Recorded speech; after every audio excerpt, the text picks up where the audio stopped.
बिहार में निकाय चुनाव का ऐलान हो गया है और इसी के साथ शुरू हो गया है सियासी वार पलटवार का दौर। निकाय चुनाव में आरक्षण के मुद्दे को लेकर सत्ता पक्ष और विपक्ष एक दूसरे के सामने आ गई है और खुद को पिछड़ों का हितैषी साबित करने की पूरी कोशिश में जुटी हुई है। रिपोर्ट आप देखिए।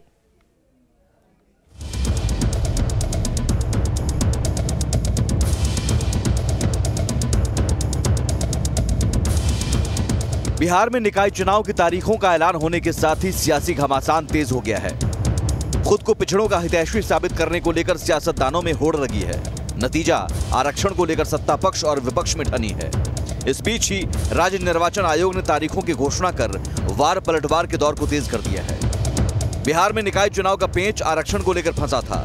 राज्य सरकार की ओर से ईबीसी को आरक्षण देने के फैसले के बाद ही निकाय चुनाव को स्थगित करने का फैसला लिया गया था। दरअसल बिहार में 10 और 20 अक्टूबर को निकाय चुनाव होने थे। चुनाव से पहले बगैर ट्रिपल टेस्ट के पिछड़ा वर्ग को आरक्षण दिया गया। सरकार ने ओबीसी के अलावा ईबीसी को 20% आरक्षण दिया।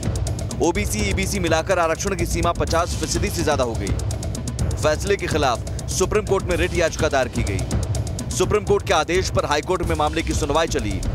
मामले पर 2 सुनवाई के बाद फैसला सुनाया गया। पटना हाईकोर्ट के आदेश पर नगर निकाय चुनाव स्थगित कर दिया गया था। सरकार ने फैसले के बाद हाईकोर्ट को आरक्षण के ट्रिपल टेस्ट का भरोसा दिया था। इस बीच बुधवार देर शाम राज्य निर्वाचन आयोग ने निकाय चुनाव की नई तारीखों का ऐलान कर दिया। निर्वाचन आयोग द्वारा जारी शेड्यूल के मुताबिक राज्य में 2 चरणों में निकाय चुनाव कराए जाएंगे। पहले चरण का मतदान 18 दिसंबर को होगा, वहीं इसके वोटों की गिनती 20 दिसंबर को होगी।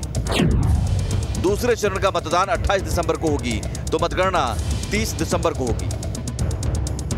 अब तारीखों के ऐलान के बाद विपक्ष सरकार पर हमलावर हो गया है। बीजेपी का कहना है कि सरकार ने बिना ट्रिपल टेस्ट कराए ही चुनाव कराने का फैसला ले लिया है। बीजेपी का आरोप है कि राज्य की सरकार बिहार में निकाय चुनाव नहीं होने देना चाह रही है। पार्टी का कहना है कि सुप्रीम कोर्ट के रोक लगाने के बावजूद चुनाव की अधिसूचना जारी कर दी गई। ये सीधे सीधे सुप्रीम कोर्ट के आदेश की अवमानना के समान है। बिहार सरकार सुप्रीम कोर्ट के 28 नवंबर के आदेश की अवमानना कर जबरदस्ती और जल्दबाजी में नगर निकाय चुनाव करा रही है। सुप्रीम कोर्ट ने जब 28 नवंबर को आदेश पारित कर दिया कि बिहार सरकार ने जो आयोग गठित किया था उसको रोका जाए, उसको अधिसूचित न किया जाए, उसके बावजूद बिहार सरकार ने आयोग की रिपोर्ट लेकर और चुनाव अधिसूचित कर दिया। दूसरी बात ये कि ये आयोग की रिपोर्ट को सार्वजनिक क्यों नहीं किया गया? क्या हर एक व्यक्ति को जानने का अधिकार नहीं है? अधिसूचना जारी करना, जब कल सुप्रीम कोर्ट ने रोक लगाई और उसने कहा कि जो ट्रिपल टेस्ट के लिए आयोग सक्षम नहीं है और उसके माध्यम से रिपोर्ट बनाना ये गैर संवैधानिक है। वहीं विपक्ष के प्रहार पर सत्ता पक्ष भी पलटवार कर रहा है। सत्ता पक्ष का कहना है कि बीजेपी ने गलत तथ्यों के आधार पर निकाय चुनाव को रोकने की कोशिश की थी, लेकिन चुनाव की तारीखों के ऐलान के बाद उसका असली चेहरा उजागर हो गया है। अंततः अति पिछड़ा वर्ग के लिए जो आरक्षण की व्यवस्था माननीय नीतीश कुमार जी ने की है, चुनाव में नगर निकायों के चुनाव चल रहा था, लेकिन भारतीय जनता पार्टी के लोगों ने इसमें गलत तथ्यों के आधार पे कोर्ट को माध्यम बना करके कोशिश की कि इनके आरक्षण को समाप्त कर दिया जाए। थोड़ी देर के लिए बाधा आई भी, लेकिन अंततः फिर से सरकार इस काम में सफल हुई। राज्य निर्वाचन आयोग ने स्पष्ट कर दिया है कि पूर्ववत जो तिथि निर्धारित है मतगणना से लेकर के चुनाव के, उसी पर चुनाव होंगे नगर निकायों के।